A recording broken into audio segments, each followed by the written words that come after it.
most relationships begin in the honeymoon phase. Many are blessed with children who become the love of their lives. Sadly, many relationships end in separation or divorce, leaving the children alienated from one parent, exposing the family to separation or divorce costs in excess of $20,000 per person for uncontested custody arrangements, and more than $100,000 per person for contested divorces when adversarial lawyers are involved. Money which could be spent on the child or children, but instead, parents end up paying tens of thousands of dollars for lawyers who charge by the minute. This isn't the only option. It doesn't have to be this way. Many US states, all of Scandinavia, and many other countries around the world have adopted equal shared parenting, with 21 more US states applying to change the legislation this year. Sadly, Canada has fallen behind. Despite having tripartisan support from Liberals, Conservatives, and the New Democratic Party, and overwhelming majority support from both Canadian women and Canadian men.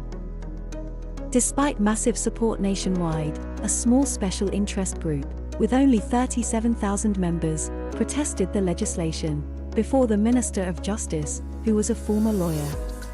They were trying to kill the Equal Shared Parenting Bill, and despite overwhelming support from both politicians and the Canadian public, the Minister of Justice was a spineless little bitch and yielded to the minority special interest group against the wishes of Canadian voters. The special interest group was successful, and the Equal Shared Parenting Bill died in Parliament. The special interest group was the Family Lawyers Association.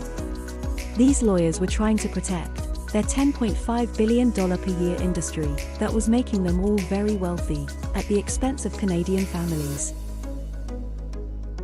Lawyers will always tell you that you're fighting for the best interest of the children. They don't tell you whose children they are talking about as they empty your bank accounts and run up your credit cards. Equal shared parenting means equal time with both parents, less adversarial conflict affecting the children, no lawyers' fees or court fees, no parental or child alienation, no child support payments. And it means you pay for your own child's education, not your lawyer's vacation. When both parents have equal responsibility for the time with their kids, then both parents have equal time away from their children to build their careers or invest in advanced education and side hustles to financially benefit their children. Both parents have more time to live and time to meet new partners, and ESP means you financially support your own child, not your lawyer's child.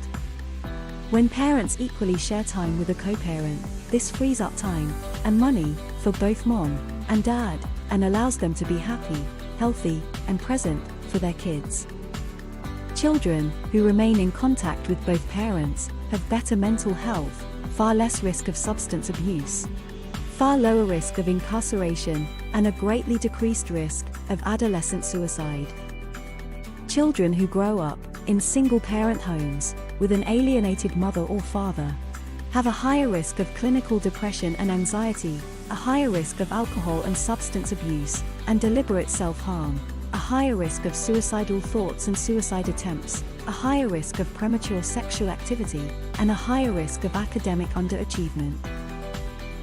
Equal shared parenting keeps money in your pocket and takes lawyers out of the picture, because there is hardly anything more stupid or dangerous than putting important decisions in the hands of lawyers, judges, and politicians who don't have to pay a price for being wrong.